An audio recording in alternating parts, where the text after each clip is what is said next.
Welcome back. You already know who we are. I'm already excited. It's week 2, NFL draft.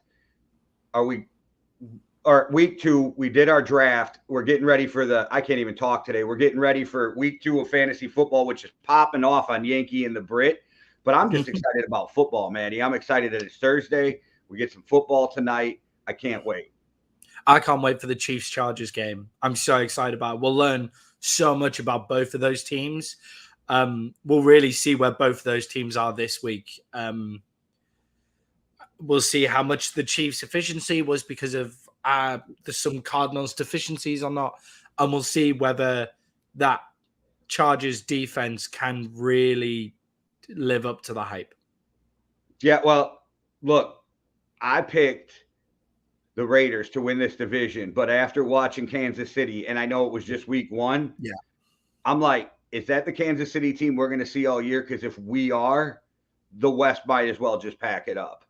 Yeah, because that looks absolutely terrifying. And if it was against some nobody team, then fine. But we'll have to see what the Cardinals are as well to judge that entire performance. Well, yeah, because we expected more out of the Cardinals. So, like, did the Cardinals underperform, or did the Chiefs just walk them, and that's how it's going to be for the rest of the season? Yeah, and it was how good the Chiefs' defense were, which really interests me, to be perfectly honest, because if that defense can just hold a couple of times a game with an offense that Mahomes and Andy Reid will be running, then the West is in trouble.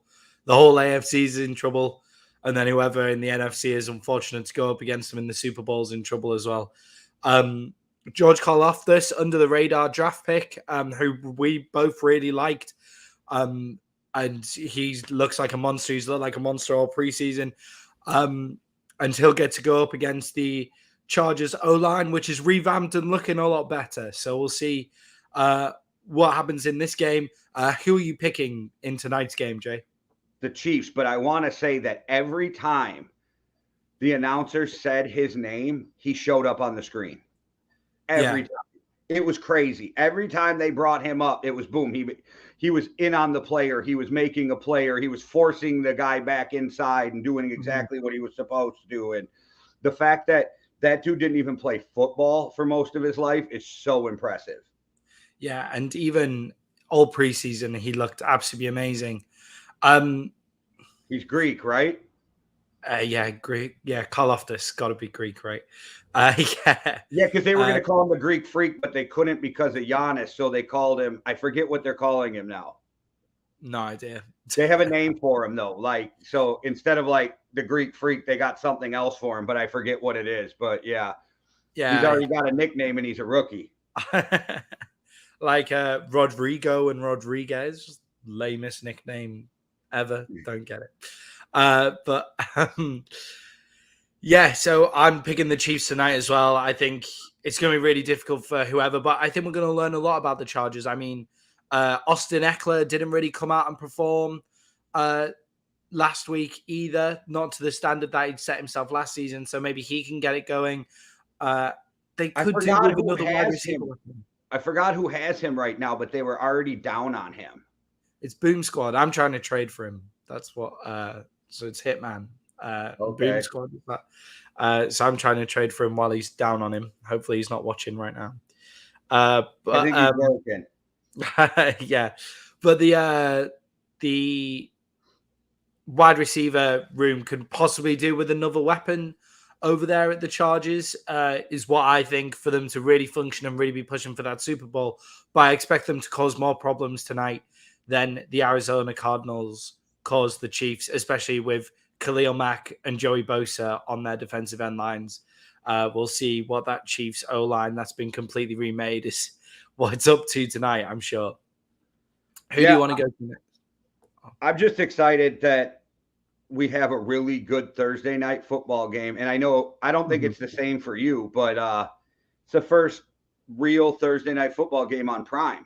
So Amazon. Yeah, we get it just on Sky. So ours is straight on Sky. Even because they don't have it on UK Prime. So I was going to have to use my VPN to watch it on Prime, but they have all the America's games and all of that kind of stuff. That's always on Sky. So we have access to all of them if you just have a Sky pass.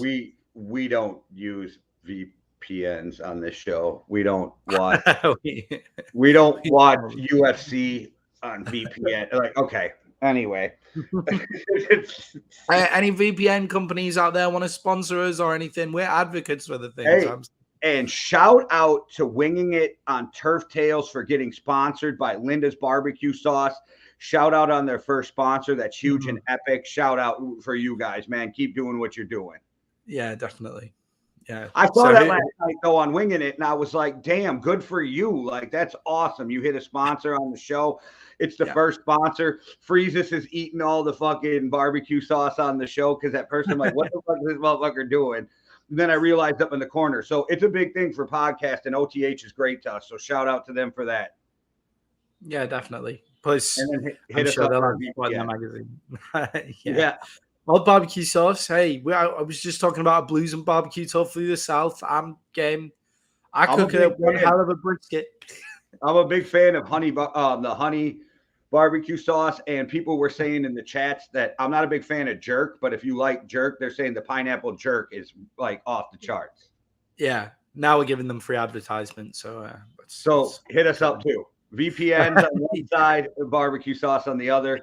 Speaking of barbecue sauce, though, good segue. Kansas City barbecue, like that's what they're known for. So I'm excited to see this new offense because we've talked a lot about what's going to happen without Tyreek Hill. Is Patrick Mahomes good? And I'm not going to lie. At first, I thought, is he going to take away from Kelsey because Tyreek Hill tore the top off the defense, pulled everybody back, opened up Kelsey. But this receiving by committee in week 1 seemed like it's really going to work for them. And maybe, I think it was Chris Sims. I can't remember, but somebody had said this week, which really hit me, is this is going to make Mahomes better because he can't just rely on 2 guys. He's going to live within the Andy Reid system, ball out quicker, let the receivers do what they got to do. And I thought to myself, well, if Mahomes gets any better, we're all in trouble. Yeah, and I think he's almost relied on just being able to fling that ball up there and no-look passes, practicing stuff with his left arm and things like that. But now he can't rely on those things. He doesn't have receivers that can do those kind of magical things that join up with his magical stuff as well. So almost by lowering his level of play and going back to basics and making it more simple, then that offense becomes more efficient, less. Yeah, they could come out of nowhere. When they had Tyreek Hill, they can put up 40 points and a half, and it was just like, oh, right, okay, there's nothing that we can do about that. But now it feels like it might be more consistent, and teams might be able to actually work out what's going on because it's not just absolute magic. But then, and when you've got Andy Reid as well, then he's going to add extra wrinkles every single game. So, and then Mahomes, he's still capable of that magic too. On top of it, so they're a really good team. Who I'm pretty sure we both picked them to go to the Super Bowl. Oh no, I picked the Buffalo. We both picked Buffalo. That's right. I think we might depending how it plays out, has to see that as the AFC Championship game. I don't know. Buffalo just handled the Rams pretty. Yeah, Buffalo versus Chiefs is the AFC Championship game, but the Bills just handled the Rams pretty intensely, the Super Bowl champs last week. So I'm not coming off the Bills yet, but the Chiefs, we'll know more about the Chiefs tonight, I feel. Oh, yeah, it's week 1. We're supposed to overreact. Yeah. Yeah, this defense that the Chargers are putting out is real. So we'll see what these this new receiving core has really got tonight. We'll see what this rebuilt offensive line looks tonight, and we'll know more about my sweetheart team, the Chargers, as well, whether they're contenders in the West or not. Yes, I like the Chargers. Like again, though, I think they're hitting a buzzsaw tonight, and I wouldn't be shocked if the game wasn't very close. Yeah, I mean, they handled it. Wouldn't shock me if it came down to the last play of the game. So it's one of those weird games. Yeah, I think with the Chargers, they handled the Raiders in a more grittier fashion. Like they weren't clicking. That wasn't the Chargers offense that we're going to be expecting to see for the rest of the season. And in previous seasons, they would have lost that game. Like last year, they would have lost that game, and they did, and then they weren't able. Then they ended up not going to the playoffs. and they handled it in a more gritty fashion. And it shows that they finally might have gone over the edge into that ability to win. But yeah, the Chiefs just look efficiency and crazy defense on top of it. I worry for the Chargers tonight. I think it'll be closer than a lot of people are giving the Chargers credit for, though. Well, let me ask you this. Who do you got in the Patriots Steelers? Yeah, I mean, did you know that the Patriots are favorites in this game? No, I didn't look at the line, but that If you look at actually surprises me because Yeah. I would have just assumed with the what I watched with the Steelers and Mike Tomlin and the history of that team, they just would have got the benefit of the doubt. But I guess Vegas doesn't go on the benefit of the doubt. Yeah, I think they're like they're a favorite by over 3, which is more than just the home game. Yeah, home gives you 3. So home gives you 3. Well, they're a favorite by more than that. I can't remember exactly what it is in the betting lines. And I imagine what's happened now is the betting lines have come a lot closer together as people have heard that the Pats were favorites. So then the Steelers have got shit tons of money on them now.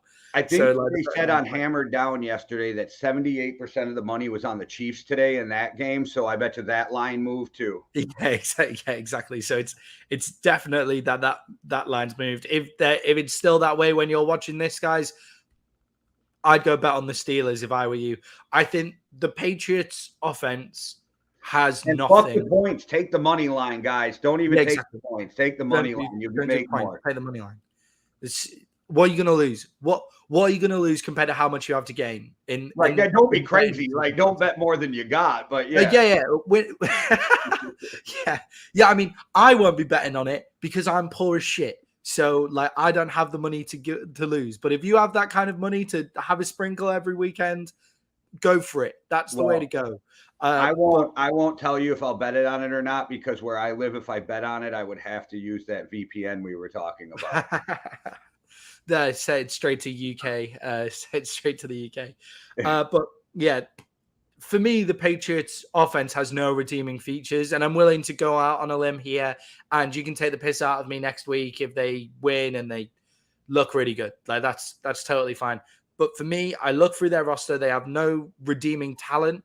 And when you have Mac Jones, I think Mac Jones is an optimum operator of an offense. Like I think he could end up being one of the greatest game managers in the game because he's an intelligent guy. But if you don't have any weapons, then what the hell are you going to do? I got to remember this. Optimum operator of the offense. Yeah. Like, I have to remember that. That was great. I was saying it, and I was like, that can't be right, but the words fit together, and they make sense. No, it was right. It was just like, holy, show your intelligence quick, Maddie. Like, what the fuck? This is a football show. But I just don't feel like they have any redeeming qualities to their offense, especially when you look at what the Steelers defense was able to do last week. Nobody really picked the Steelers to win that game last week, and they came out and they just Mike Tomlin the shit out of it. Like that's just what they did. And this will be a low scoring game, and two great coaches, defensive coaches going up together. It'll be black and blue, old school football. And in those trenches, the Steelers always come out on top. So I'm taking the Steelers. Plus, they have more talent. Their wide receiver core is much better. And Mitch Trubisky actually looked okay. So, I have to be honest. This is the first time I can remember that I don't have faith in Bill Belichick. Yeah.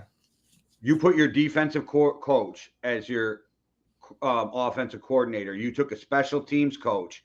You made him your quarterbacks coach. I almost think Belichick's like, oh, I'm so good. I can do what I want. Fuck you, watch this. And I think it's going to blow up in his face.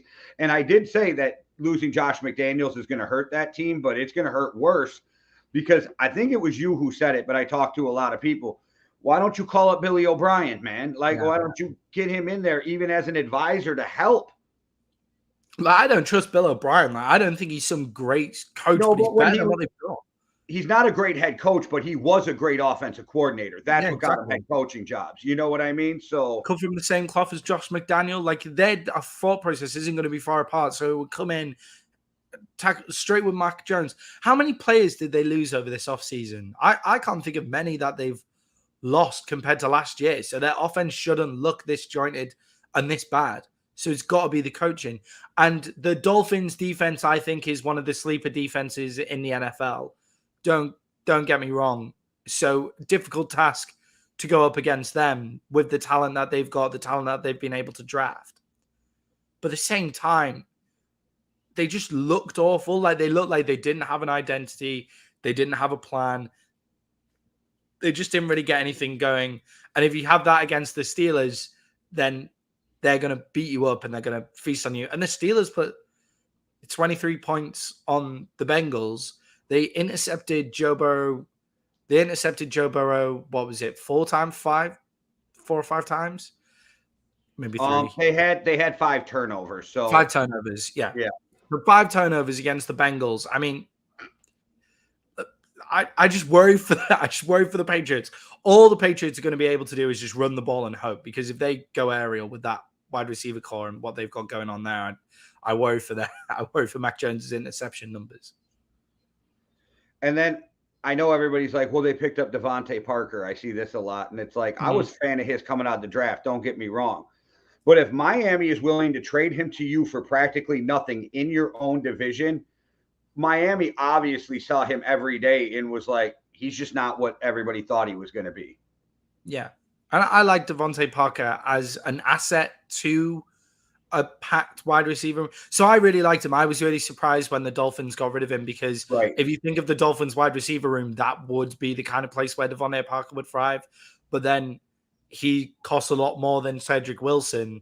And if you're just looking for that kind of third wide receiver guy, you're not going to find many guys as underpaid as Cedric Wilson at that position. Being a Cowboys fan, Cedric Wilson's absolutely incredible at that third position wide receiver role. So that'll be why they did it. If your number 1 wide receiver isn't good enough to beat out Cedric Wilson as the third wide receiver, then your wide receiver room is in trouble. There's just no other way of looking at that.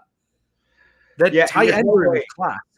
Right. And there's no way you're going to pay your third wide receiver $12 million or more.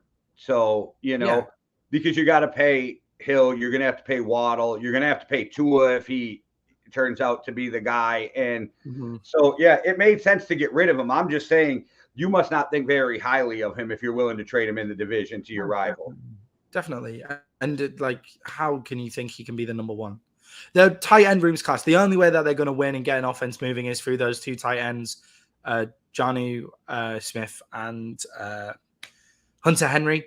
That's the only way it's going to go. But we were talking through the fantasy chat about how if your offense isn't looking up to scraps, the first people that you're able to cut off are the tight ends, because they need to help block and they need to help do all of that kind of stuff and set up plays for the wide receivers. The wide receivers can't help the tight ends get receptions a lot of the time. So, if you have no functioning offense, the tight ends can't be your only offense in today's NFL. It's not how it really works. So, I worry for them. I could see this being bad, like shut out kind of bad. Yeah, because you're not winning a Super Bowl with a 2 tight end set anymore. Those days are over. No. Those are goal line. Let's pick up some yards. Let's catch you off guard type plays. So to a game where I don't even know what to think, the Panthers versus the Giants. I know the Giants won, but in my head, I'm still like, the Panthers are a better team. They're a better team, so I'm going with the Panthers because I have more faith in the Panthers' skill positions. But I'm not sold, and I'm not saying that with any conviction. And if I was using that VPN, that is not a game I would be betting on. To be honest, I don't want to spend too much time on this game. I don't see the point in it whatsoever. I'm going to pick the Giants to win because they looked half decent. I actually like Danny Dimes a lot more than other people. I think the Panthers are in some sort of crazy mode where they've got themselves into this thought of we have no talent on our team. And then Baker Mayfield's come in and they've gone, oh yeah, we've got loads of talent. And then all of a sudden they feel like they have no talent again. When you haven't really lost that many players. Like, it's not like you've lost like the main core of your entire team in a season where they looked decent for the first half of the season with Sam Darnold as quarterback. So I don't like the feeling around the Panthers at the moment. I'm picking the Giants. because I think Danny Dimes might have a pretty decent year this year. If you're struggling for a quarterback in fantasy football leagues, you'd do worse than Danny Dimes, I personally think. And I like who the Giants drafted as well. If you're really struggling for a quarterback, like Dak Prescott is your only quarterback and you need to get one off waivers, that's Danny Dimes, yeah. All right, well, I ain't got much more to add to that, so let's just go Jets, Browns. I go back and forth again but I still don't know what the Jets are. Jacoby Brissett's been in the league for a while. I don't think he's going to make too many huge mistakes. Beyond that, the Browns team is pretty stacked. That defense is pretty tough. So I'm taking the Browns, but I'm going to tell you, I wouldn't be shocked if the Jets upset them. Yeah, is Zach Wilson playing this week? I think it's still Flacco. I think they said something. This was a week ago, 3 weeks or something. Right, okay. Browns, then that's fine. I'm not picking Joe Flacco to beat that defense. I think they're just going to run it on him. Like, just don't let the Jets get in the game. Just run it down the middle with that two-headed monster that they've got there, and just keep running the ball. Don't even try and pass it this week. All right. Well, we don't have to spend a lot of time on that game either. So let's go Colts, Jags. Colts better win this game, but I'm not sure because I thought the Colts was going to win their last game. So I mean, the Texans. Yeah, I mean, the Jags looked awful last week. Like, I know they scored 22 points against the Commanders. I know it was kind of a close game, but Carson Wentz basically did everything he could to let them in that game. Did you see what Pat McAfee agrees with me, by the way? I'm just saying. And if Pat McAfee agrees with me, I'm not chatting total shit. And it's not just my feral hatred for Carson Wentz coming through. But it's that roller coaster ride that Carson Wentz gives you. And we'll talk more about it when we get to the Commanders. But the Jags were given the opportunity to win that game. Carson Wentz said, "Oh, please beat me again. Like, I would love to get beat by you. Here's an interception to your first overall pick. Enjoy. Here's another interception." So with that in mind, considering they couldn't get over the line, Matt Ryan is better than Carson Wentz. The Colts think the same. The Colts had some pretty good... Michael Pittman looked good for the Colts, so at least they had some good wide receiver production. I mean, they could do with another star. Alec Pierce's drop. I think the same about Watson for the Packers as well when we talk about this later. Look at the amount of separation that he managed to get on that route. 8 times out of 10, he catches that touchdown pass. So let's see if Alec Pierce keeps on continuing to get that separation in order so he can drop the ball more often or catch it. We'll see which way they go. So I'm picking the Colts in that one as well. Yeah, and the Jags, I think, are in the right direction. I think they got the right coach in Doug Peterson. I think they're building. But I still think they're a couple years away. And I think, and as sad as it is, Doug Peterson's going to build that team up and get fired right before he gets to take them anywhere because that's how it usually goes. Yeah. I think they've got the right coach, and I think they do have the right quarterback. I think Trevor Lawrence is the right quarterback. I think walking into this first game of the season where he knows he actually has some weapons and some talent around him, I think the adrenaline kind of took over his arm a lot because it was overthrown. You saw it in the first half that's what happened with Joe Burrow a little bit as well. You saw it in the first half with a lot of first, second, third year quarterbacks, just a lot of overthrows. And when you'd prefer it to be overthrows than underthrows in terms of them being able to fix that. So I think they are going in the right direction. I just don't think they're there yet. If you can't get over the game when Wentz is trying to give it to you, then I think the Colts are just going to run through Jonathan Taylor and just see where that takes them this week. I don't disagree with any of that, and we will move on. Dolphins, Ravens. And this might be weird because I have a lot of faith that the Dolphins are going in the right direction too. I got the Ravens by a fucking big margin. You reckon? I think this will be one of the most interesting games of the week. I think this will be a close one. I think both teams, nobody has an idea what their offense looks like, either of them. Nobody can duplicate either of their offenses. The Dolphins have two of the craziest, most special wide receivers. If they added Deebo Samuel to that room, then nobody would have a clue what play they were going to run at any single time. So if you have Tyreek Hill and Jalen Waddle, they have no clue what play you're going to run. You don't know if there's going to be a jet sweep, if they're both going to become running backs at some random point, if they're just going to go trips down the field, like straight past you. Stats, they can do it all. And have you seen Tua has an incredible record against head coaches who've been to the Super Bowl? I think he's 8-1 or something like that. If you don't count Bill Belichick, who's 3-0 against him. I think he's 8-1, also, like against quarterback, or 7-1, and then he might be 8-1 if he beats John Harbaugh. So I think that's just interesting. I'm not giving Tua the credit for the wins. No, that's a crazy stat, though. If you think about it like that, that's one of those cool stats that mean nothing, but it's like, damn. Yeah, and then if you look at the Dolphins' defensive talent, so Jalen Phillips is a guy that we both really liked coming out of the draft a couple of seasons ago. Their secondary has always looked pretty decent. I always liked the length that Byron Jones brought to the Dallas Cowboys. I always liked his athleticism and his length. It's just we've never been able to intercept the ball, and he was the worst for dropping clean interceptions. So I got why we traded him away. But they have some serious depth there. And I worry about the Ravens offense. I don't know. It just feels weird not to have a wide receiver. I just don't get it. I just don't get it. But the difference. I think the Ravens offense is going to go off on Miami. And I think that's where it's going to go. And I think people are underestimating a pissed off Lamar.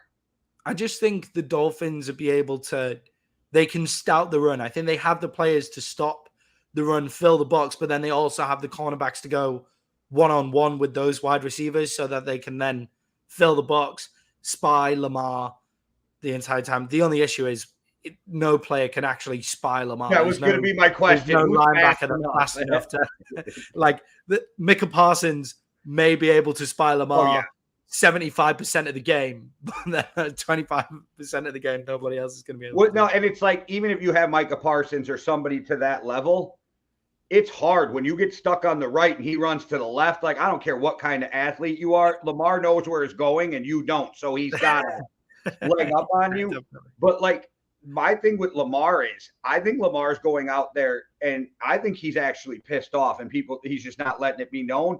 Because if I'm Lamar, I'm like, wait, you're going to pay that motherfucker $230 million with all that off-field shit. But I'm a league MVP. I come on ball out every year. My teams win with me, unlike the Texans teams. And you're going to tell me I ain't worth more than this motherfucker? I think that's what's in his head. And I think he's pissed off and about to have at least be in the conversation for an MVP season by the end of the year. I just don't think with his offensive weapons he can. Like, if they come up against a good defense, like Lamar Jackson will smoke a lot of defenses in this league. But when you've got a defense with genuine talent and athletic ability and cornerbacks who can go one-on-one with their wide receivers, because if they had some sort of great tight ends. It's always been Lamar in the tight ends. It's always been Lamar and his tight ends. That's why Hollywood wanted out of there, right? So I don't know if much changes without Hollywood there. No, I don't think anything changes without Hollywood there. I like Rashad Bateman personally. I think having him made a lot of. I don't think Rashad Bateman is much of a step down on Hollywood Brown. I don't know. I feel like maybe the league's catching up a bit with Lamar, and we'll just if you have a decent defense who can go man to man, and then I've been calling it one-on-one. I know it's man to man. Yeah, if you can go man to man and then stuff the box, then maybe you can stop Lamar scoring. Because I'm saying maybe they can stop Lamar scoring about 30 points on you, not like keep Lamar scoreless and completely stunt him. Well, and I think they have the offensive talent to go the other way. This is something we can disagree on and still not think the other person's crazy because of where they're coming from. You know what I mean? That's one of those arguments where both people can walk away feeling right and not know. You know what I mean? So. Fair enough. Yeah, it's like, I reckon in that kind of 30 to 27 to Miami range, it's in Miami as well. So that's giving them the home advantage. They're 3 points. Well, I didn't see for this next game, I did not see the money line or the points. but I would have to think my pick is the upset, but I'm going Saints over the Buccaneers because the Saints always have the Bucs number and they're at home. And that's the only reason why. It's not that the Saints are a better team. There's just those teams out there that have your number sometimes. And the Saints seem to have Tom Brady and the Buccaneers number. And so I'm taking the Saints to win this game at home. And you're looking up the money line. I'm looking up the money line.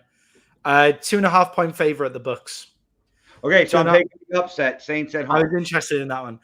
2.5 point favorite at the Bucs, which, it seems surprising because the Bucs on a neutral field, that's 5.5, right? So that's The Bucs only scored 19 points against the Dallas Cowboys, which could mean that the Dallas Cowboys defense looks okay. Which I think two things are true. Yeah, in this. Cowboys defense not awful. Yeah. First game of the season for both teams, so we're not really sure yet. That's what both things I think are true. Like, are the Bucs better than that offense? Maybe. Or better than the offense played? Maybe. Are the Cowboys a better defense than we've seen? Maybe. But it's really too hard to tell right now, right? Like, I mean, when your offense is playing as badly as the Cowboys offense played, then that's fair. It's very difficult for it's very difficult to judge the defense on that game. But they only scored 19 points. I mean, that's a worrying stat for me for them. They scored 19 points whilst also rushing for over 100 yards. And completely controlling the game, and they had the ball the entire time. So that's a lot of stands. It's not punching it in the red zone from the Buccaneers. That's what it was too. Yes, exactly. It was bend and don't break. So why aren't you scoring in the red zone against?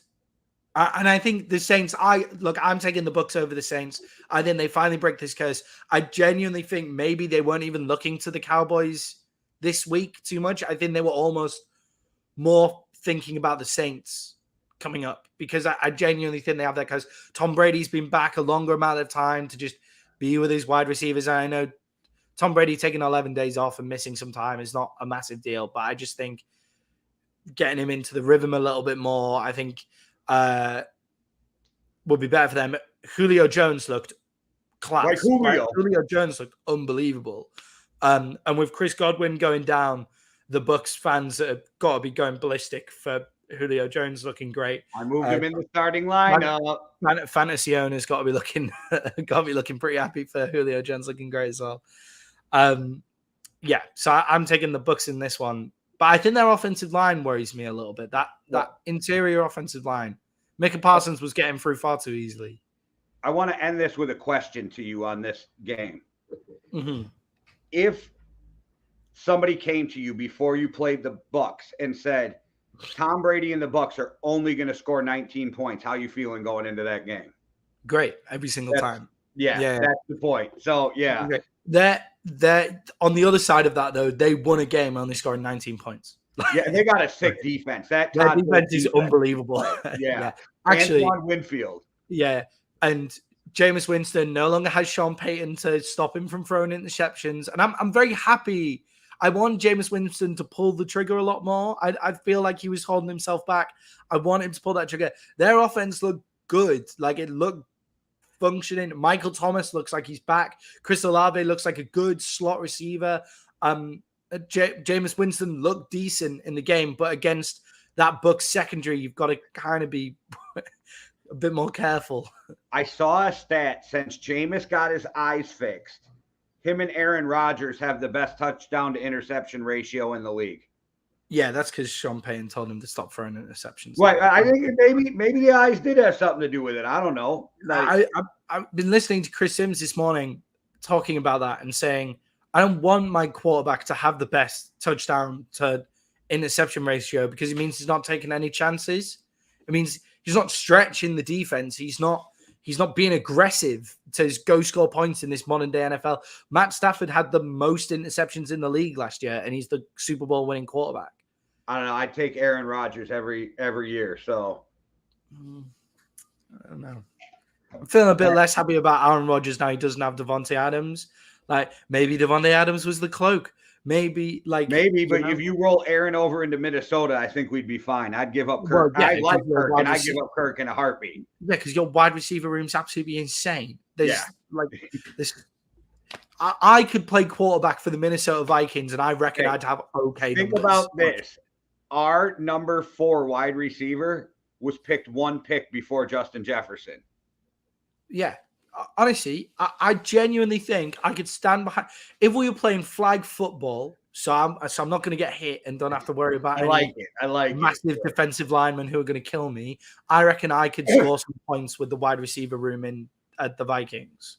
And I'm British, so we don't know how to throw American footballs properly. I'd have to be like flinging it out like a rugby pass every now and again. So, yeah.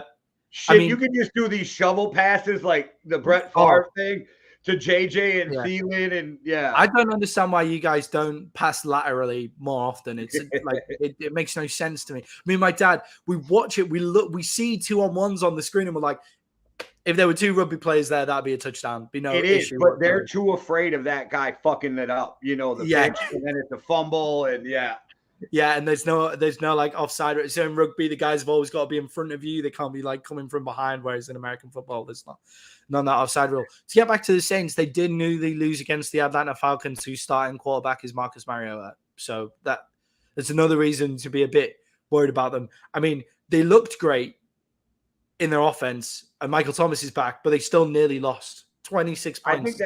I think that's going to be a tough defense, but I'm just going on history. My pick is this is Tom Brady's kryptonite, like Miami was when he was with the Patriots. So Tom seems to have that one team that gives him a hard time. I'm picking the Saints. Maybe I look stupid.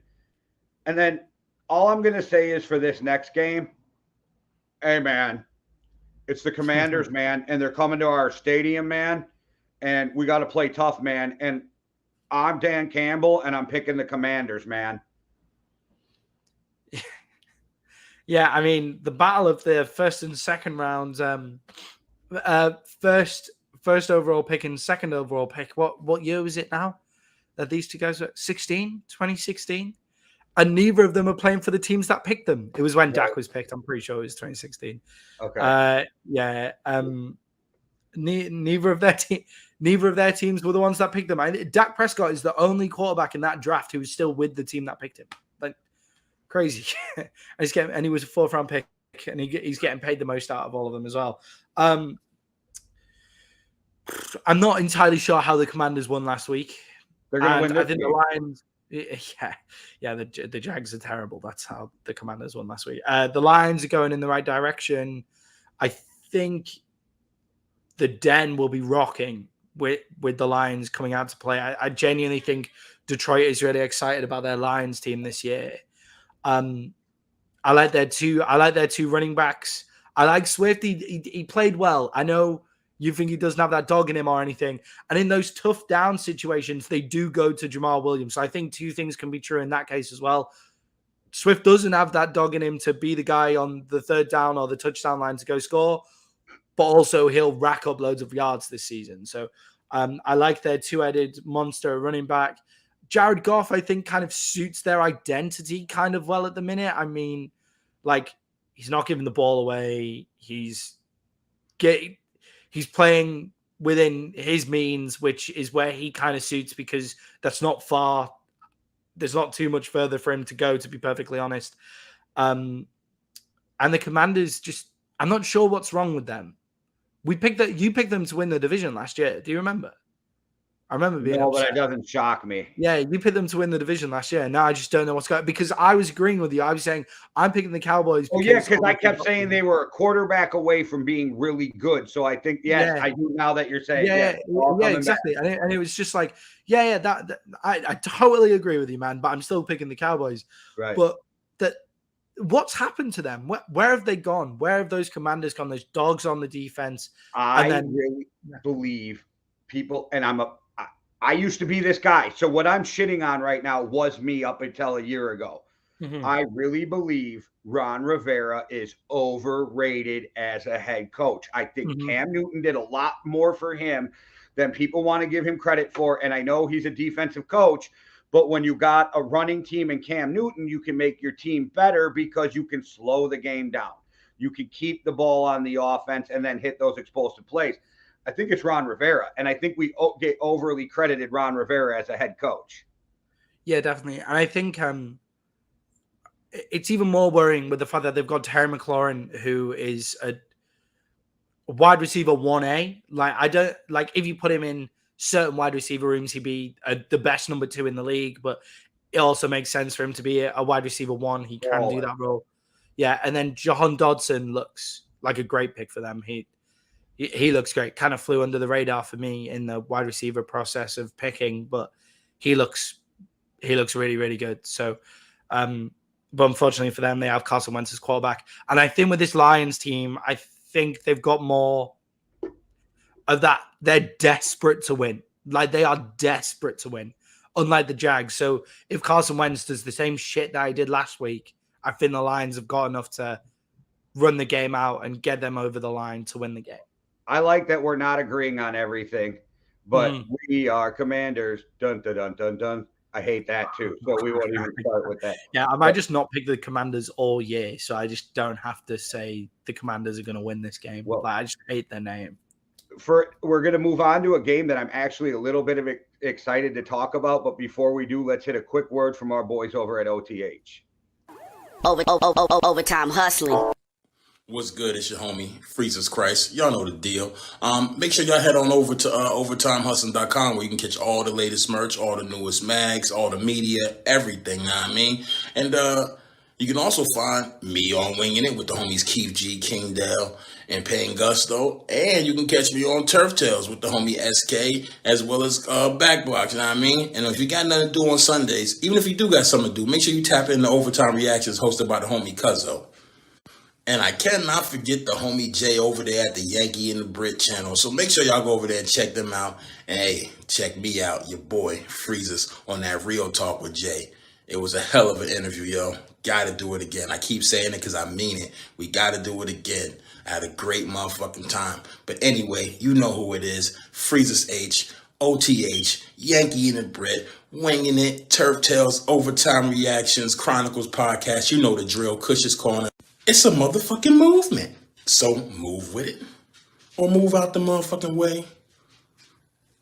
Simple and plain. Overtime hustling, we hustling overtime. Simple and plain. Yes, I've never heard the simple and plain bit before. Like, I know it's always been there, but I'm just always so obsessed about that. It's a motherfucking movement to get out the way that I forget the simple and plain at the end. Suge wants you to record that as a drop so that they can air that on the OTH channel. He told me we need the Brit to go, this is a motherfucking movement. Because I told him how you told me you walked into the subway or the train station, going to, and you were caught yourself doing that. And he's like, I need that drop. I need that drop. I was just like, it's a motherfucking movement. I was like, what am I doing? What's going on? Yeah. Yeah. Thank you very much, guys. As always. I think that the Seahawks 49ers game is going to be very entertaining. I really do. I think there's a lot I want to see from both of these teams. So people are probably like, you're excited about that game. I really am. I want to see. So there's this weird thing in the NFL, and Kerry Collins was the perfect example of a guy that everybody thought was washed. And then he got to an age where his football knowledge hit. And a lot of times that happens and the guy's athletic ability is gone, right? By the time his brain meets up. Geno might be right at that perfect stage in career where his football knowledge and his football acumen in playing might make him a better quarterback than we thought he could be when he was younger. I really think that could happen. Not that he'll be great. So he could be the new Kerry Collins. I'm not sure what the fuck's going on in San Francisco because I'm a fan of Trey Lance, but we don't know what's going on. That last game did not look good, so they need to rebound. And it's very strange that Jimmy G's your backup because one more loss, they're going to be over, Shanahan's shoulder and being like, put Jimmy G in before we lose this season.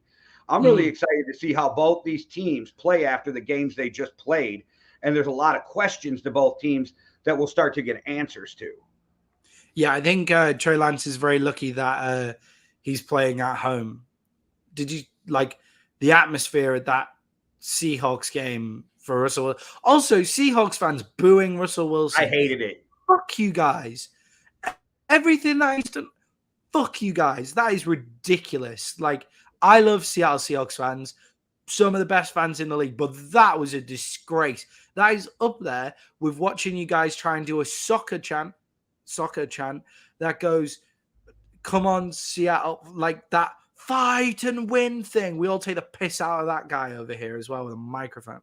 Awful. Anyway, sorry, bit of a rant. I just remember seeing them booing Russell Wilson. I was saying that's just ridiculous. The Seahawks walk you out the door. They tried to trade you 3 fucking times, and it's your fault. I'm with you. How is that on Russell Wilson? He's been nothing but a class fucking act the whole time he was in Seattle.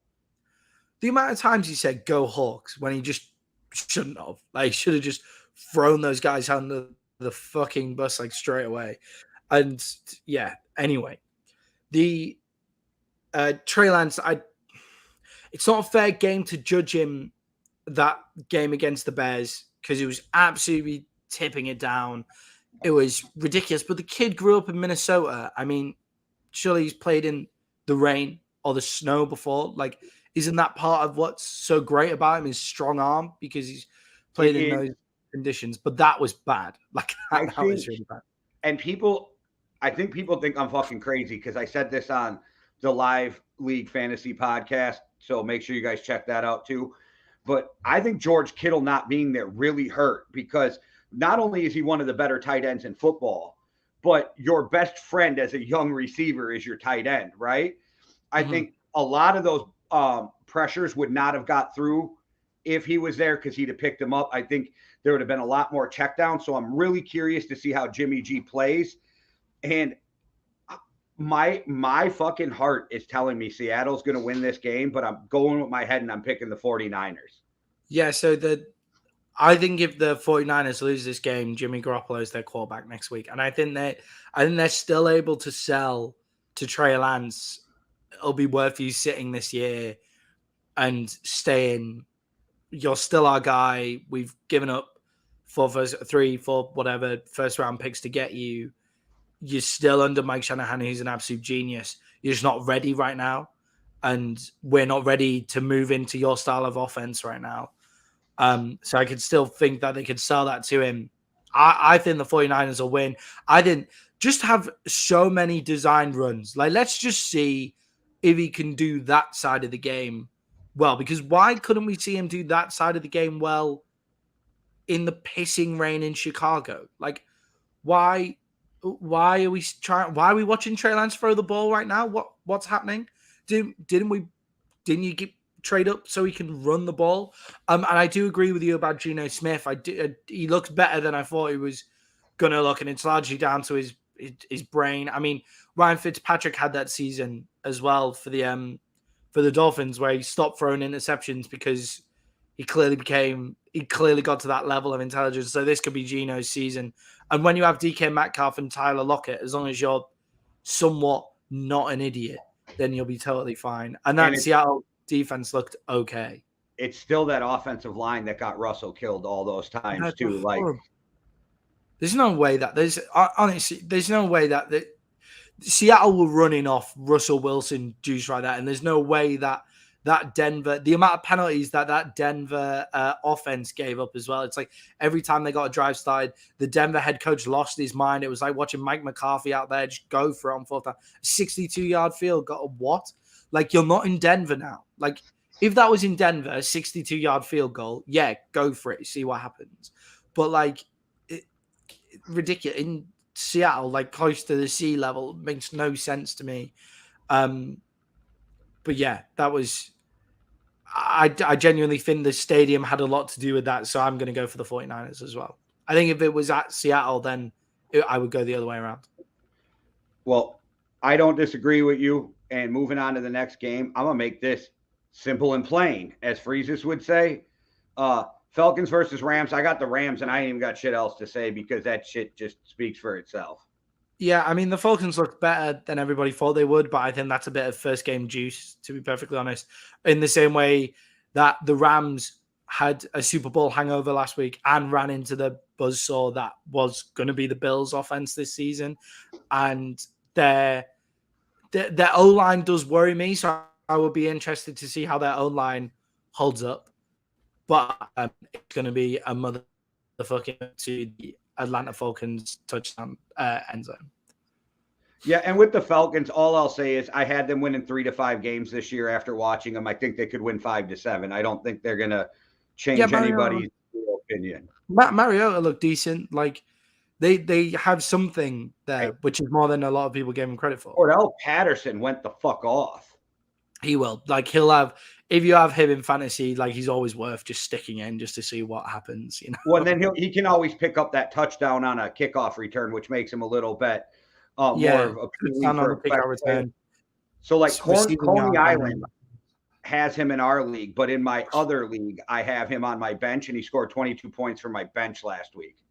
Yeah, that's tough, man. You won anyway in that league, though, didn't you? So it's still like when you leave a guy on. I had Kareem Hunt on the bench, and he had 20-some points too. So I was like, damn, okay. So I think we don't even have to beat that dead horse. It's Rams should win. Like it wouldn't be the biggest shock in my entire life if the Falcons won, but there's not really much I can say. I can't see the Falcons winning it. So if it happens, it just proves that there's a Super Bowl hangover. If it happens, we know the Rams, it wasn't just an anomaly last week, that there's something wrong in there. But I have too much faith in those veterans and Sean McVay to let that happen. Yeah, or just the NFL media just don't know what the fuck they're talking about, and Atlanta Falcons have actually something really good going on down there. But that would be the only other takeaway possible from it. Well, Cardinals, Raiders. I got the Raiders, which is no surprise to anybody. They've been my darling since all the shit happened to them last year, and but the way they went through everything they dealt with last year, I'm like, this is a real team that really cares about each other, and that goes a long way with me, along with the talent they have. Right? You bring in Jamie Collins, you bring in Devontae Adams. This team is just getting better. I have faith in Derek Carr. I know a lot of people don't. I don't understand that. I don't think he's the greatest quarterback in the league, but he is way better than average, and he is really a serviceable quarterback who doesn't make a ton of mistakes. I'm not sold on the Cardinals. I think D-Hop being suspended hurts them more than people really expected. Rondell Moore being injured. I think Kyler Murray, the league is getting remember when, not that you ever stopped him, but the league started to slow down Michael Vick. We're starting to see that with Kyler Murray, and Kyler Murray is not Michael Vick. So, I don't know. I think the Cardinals might be falling back, and I know that he's made me look stupid last year, but I'm still not sold on Cliff Kingsbury as their head coach. Yeah, I think you can kind of sit in there with the Cardinals offense looking the way it does now. You can sit on top of them and really sit in there and just wait for Kyler Murray to run. And you can wait on it so much that Kyler Murray didn't even try to run against the Chiefs. Like he didn't even give it a go, like to work some magic, because they were just able to sit in there and wait. Because Rondell Moore's not there, Zach Ertz wasn't playing, D-Hop's not playing either. I think their offense could be something by the end of the year, but this first 6 games, I think they're really going to struggle. That being said, the Raiders O-line still is terrible. Like it held up better than everybody thought it did, but that's because everybody thought it was going to be the 32nd best offensive line in the league last season. Because they moved to a zone blocking scheme, I think they're going to do nothing but get better. But you're right, they're what makes me nervous right now. But I have in Josh McDaniels, I trust. Yeah, I trust Josh McDaniels. I feel like Josh McDaniels is able to not make their O-line look as terrible, but that doesn't stop it from being awful. Like it's still an awful offensive line. I think you'll see a lot more 3-step drops and Carr getting it out of his hand on time, that kind of thing to try to stop it. But you got the Cardinals winning, or you got perfect wide receiver for? You got the Cardinals. Raiders on that one. I just don't think the Cardinals are able to get the ball moving at all, like with their offense at the minute. And their O-line looks shaky as well with that Raiders D-line, and that's quite scary. Plus, the Raiders are in the black hole in Vegas. I mean, that place is going to get crazier and crazier and crazier as the years go on. As the years go on getting there, that place is going to go insane. Like, it's going to be an absolute death trap to, go there for a lot of teams. Texans, Broncos, my man. And I'm going to tell you right now, I ain't even going to wait. I got the fucking upset of the week right here. Texans going into Mile High. They're going to run the ball down Denver's throat because that running game is for real in Houston. And Denver did not impress me. Denver actually made me look at a team and go, this is not the team I expected. And maybe it was week one weirdness, whatever. But I'm like, fuck. They're not the team I thought. They look nothing like what I thought. Their running game did not impress me. They should be better with their receivers because they have Sutton, they have Judy, they have, you know what I mean? They have tight ends. So I want to say actually one of the best plays I saw in that game was made by Noah Fant, who got traded away. So I don't know. Like, I think there's something weird going on in Denver. I think they'll be better. I think they're going to mesh at some point. But I think the Texans are better than people give them credit for, too. And I think the Texans get the upset because they run the ball, keep the ball away from Russell Wilson. And even Lovie Smith said he made a mistake by not feeding Pierce the ball more. And I think that's something they needed to do. I think that young running back will show something. I don't think Davis Mills is going to light anybody's hair on fire yet, but I don't think he's going to lose you the game. And I like their receiving core. They're sneaky good, that receiving core. I think that defense is better than people give them credit for.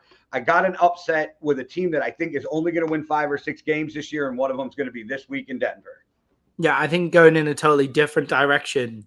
Like, I agree with you with the Texans. I think they're going to be a lot better than everybody gives them credit for. And I also agree with you, the Broncos weren't impressive at all. But when your quarterback throws for 340 yards and you still lose, there's something there. There's got to be something there. And I think a lot of what happened for the Broncos on Monday night, because it's Tuesday morning for us, so the days get confused. Monday night for you guys, is in that atmosphere in Seattle. What killed them was the penalties, and in Mile High, it could go totally the other way, where they're going to have that crazy atmosphere that you get in Mile High on their side. I feel like they'll be able to get something going. Their defense will look better against the Houston offense. Doesn't have a DK Metcalf. It doesn't have a Tyler Lockett. It does have a good run game. You're right. So we'll see how good it is. But I just see the Denver offense actually getting it done a lot better in Mile High. I think it'll work a lot better for them. And if they take a 62-yard field goal, then they might be able to get it there in Mile High because of the higher altitude. So, I think I'm going for Broncos there. Yeah, and besides Texan fans, I'm probably the only one picking the Texans, but there's something in me that's telling me, like, there's something off on this game. I wouldn't be surprised if you were the one who was right and I was completely wrong. Yeah. And like I said, I'm not doing it just to be a contrarian, but I like that we don't pick the same teams all the time. I have this odd feeling this next game is going to hurt your heart, but we're going to go the same way. I'm taking the Bengals, and I'll just get out of your way and let you talk. Bengals, Cowboys. We're terrible this year. So, yeah, it's the Bengals are going to win this game. The Cowboys are going to come away with 3 picks and still lose. That's my pick.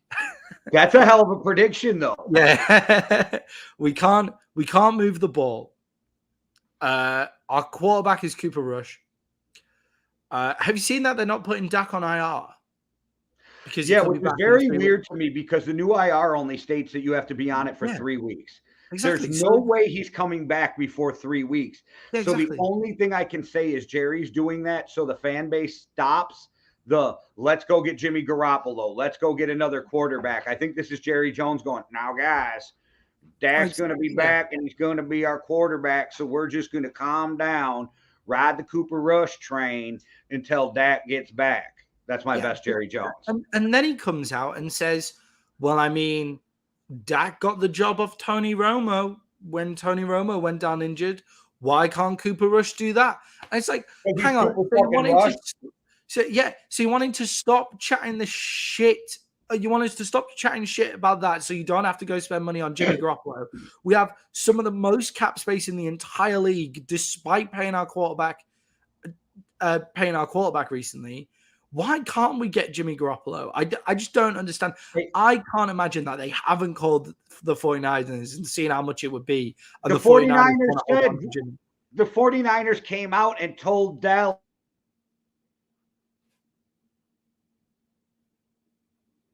Oh, no. But another guy that popped in my head the other day is, why aren't you on the phone with Fitzpatrick?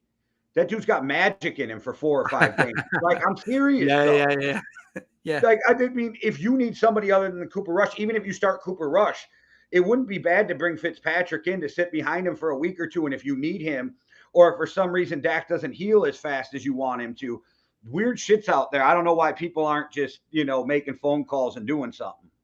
Yeah, I don't get it. I don't understand at all. I think the only way that we win is our defense goes to pick, which is something that I can do. Trayvon Diggs was cheating on so many routes again, but wasn't getting blown up. So that's good. That's a positive. But the dude was cheating on routes the entire game. Like, if you freeze and just watch Trayvon Diggs, he's beneath the wide receiver that he's covering almost every single play, but doesn't get blown up. So that's a good improvement. Well done, Trayvon Diggs. I also like the fact that the safety seems to be sitting more on Diggs' side because they know he's going to be cheating the ball the entire time. So we've got to get picks, and then we've got to control the clock and just run the ball.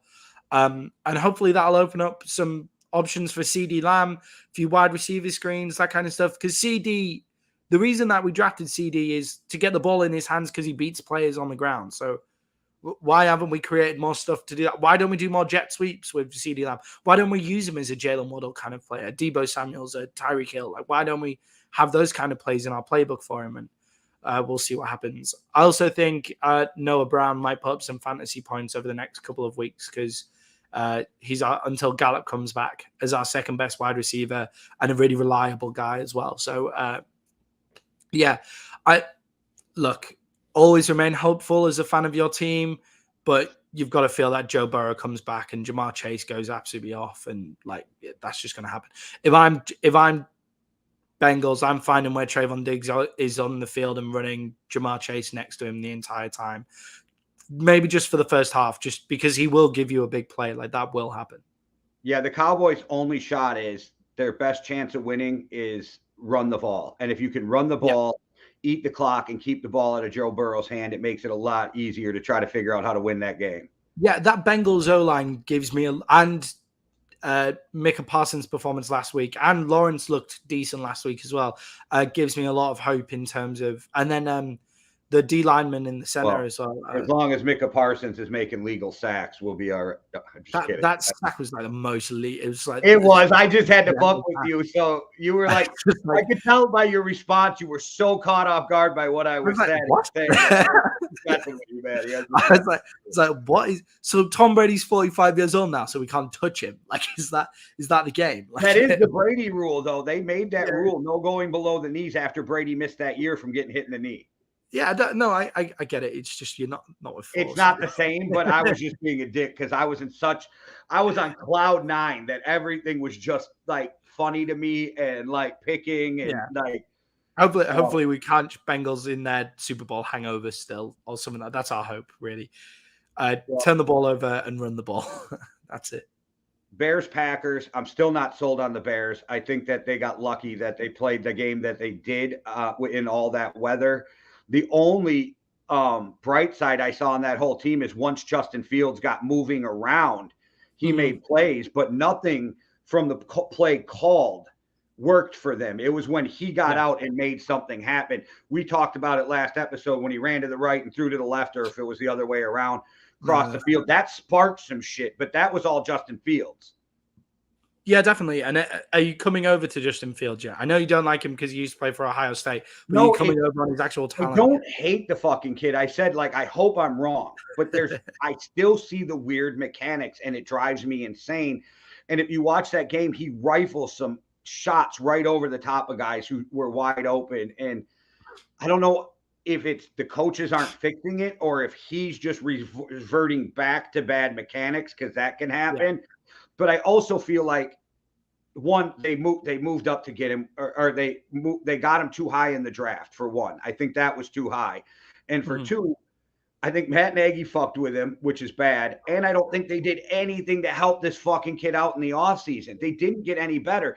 And they're still, and this is going to sound bitter, and it's not, it's just me pointing it out. They're still snagging guys this week off the Vikings practice squad to their active roster. Like, we're in week 2, you already signed 7 waiver wire guys, and now you're still adding practice player. And when you sign a practice player, Sky, he has to be on your roster all year.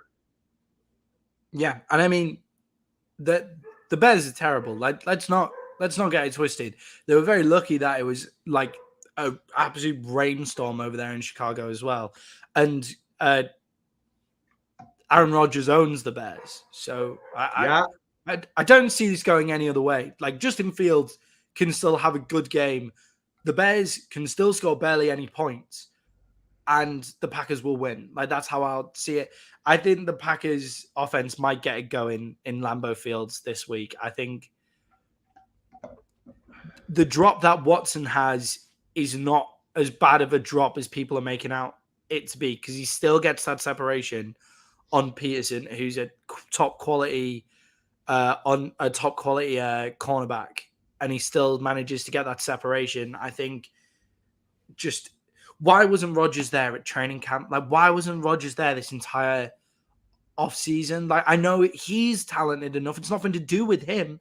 Like, but you need to build up the trust in those wide receivers and see that they can catch those balls. I know why he wasn't there. It's because he was doing ayahuasca in Peru or wherever he was. But, like, that's the reason he wasn't there. But, like, fair play to him. But I feel like the wide receiver room isn't as bad as we were led to believe at the start of the season. That separation looked good. I think Watson might go off a little bit this season. So, yeah. Did you pick up Watson in fantasy? Is that the Watson that you've picked up? No. And don't throw it to stone hands. I liked Watson coming out of college, but his problem in college was drops. And then all you heard all preseason is this kid drops the ball all the time. And then it seems to keep happening. I really believe that Dobbs is going to be their number one receiver by the end of the year, because Rodgers has praised him. The media around here has been praising him. It seems like Rodgers has more confidence in him than any of his other young receivers. So we'll see. But I think Watson has all the skill, because, I wouldn't have mind picking up Watson on the Vikings. So, like, I wasn't anti-Watson. I just, the kid's got the yips right now in catching, and there's something weird, and he's just got to get over that mentally, and he'll be fine. But I don't know if he'll get over it by week 2, because that was your first play in the NFL, and you made yourself look like Joey Jerkoff. Yeah. But, I mean, you still got the separation, so it's there. Right. Keep throwing it that way. Like, even if he only catches, so say he has that kind of level of separation and he catches 75% of those balls, well, that's a touchdown every single time he catches it. I think Rodgers stops throwing to you, though, if you miss 1 out of 4.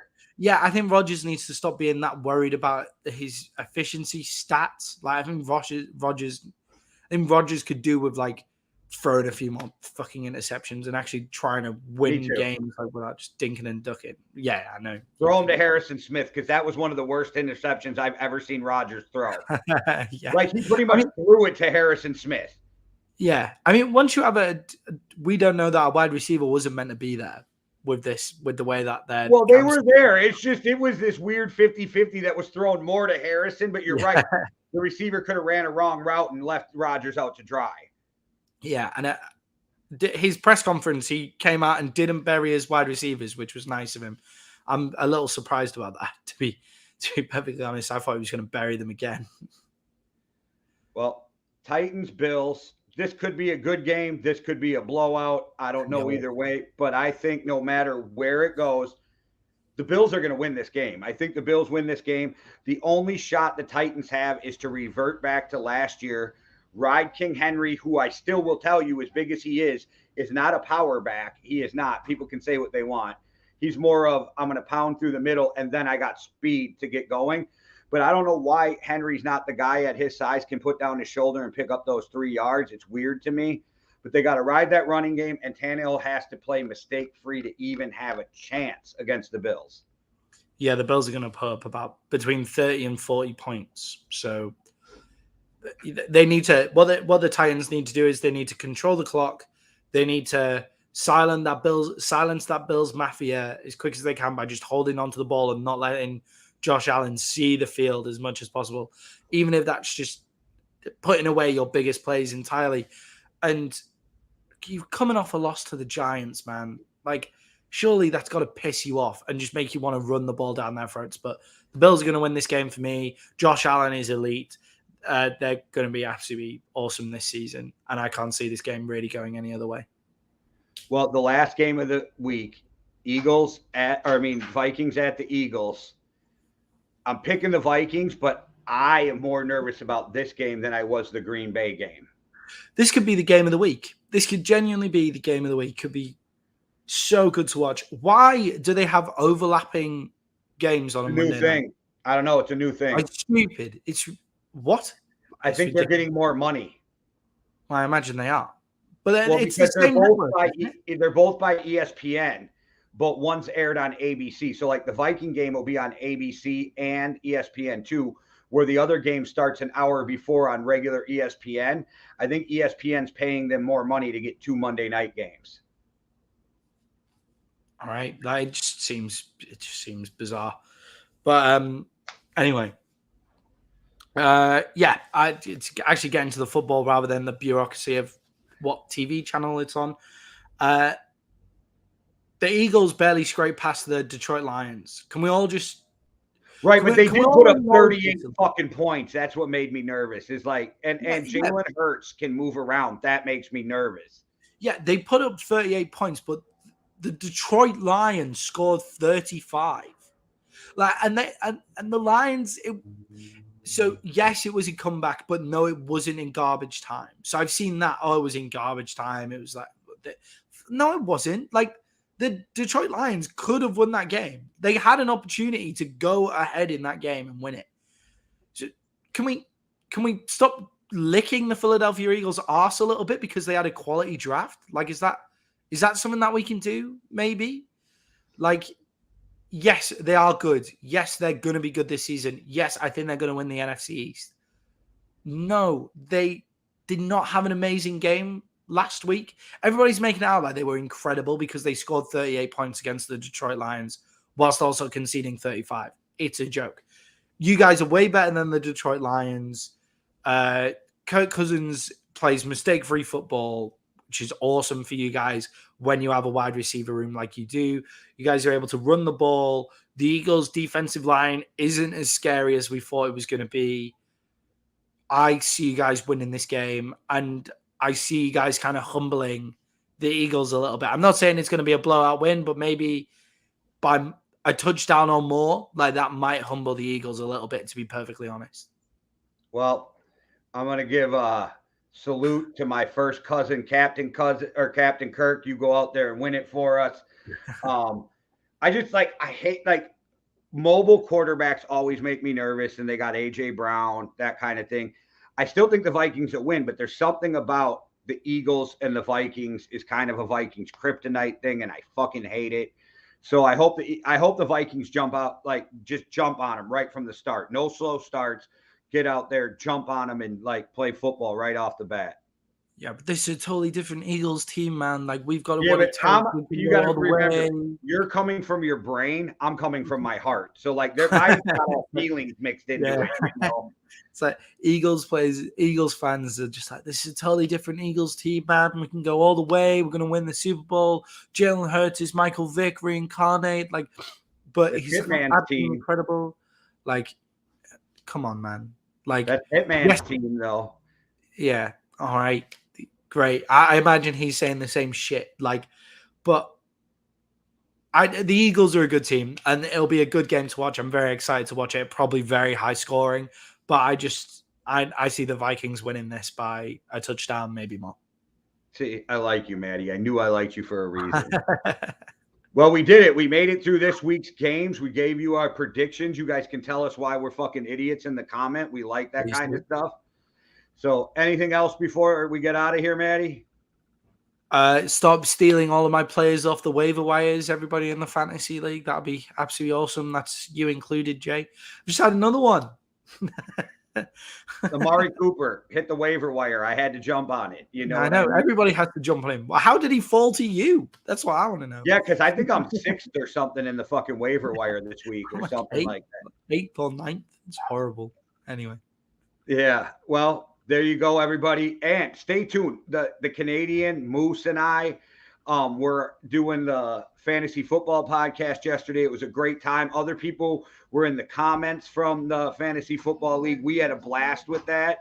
So make sure you check that out. We'll be hitting you up at least once a week with the live league fantasy football podcast. And check out everything else we all got going on, and make sure you go over and check out Travel Story Society with Maddie and Cynthia. All right, guys. Thanks for watching. One world, one love. Deuces. Cheerio.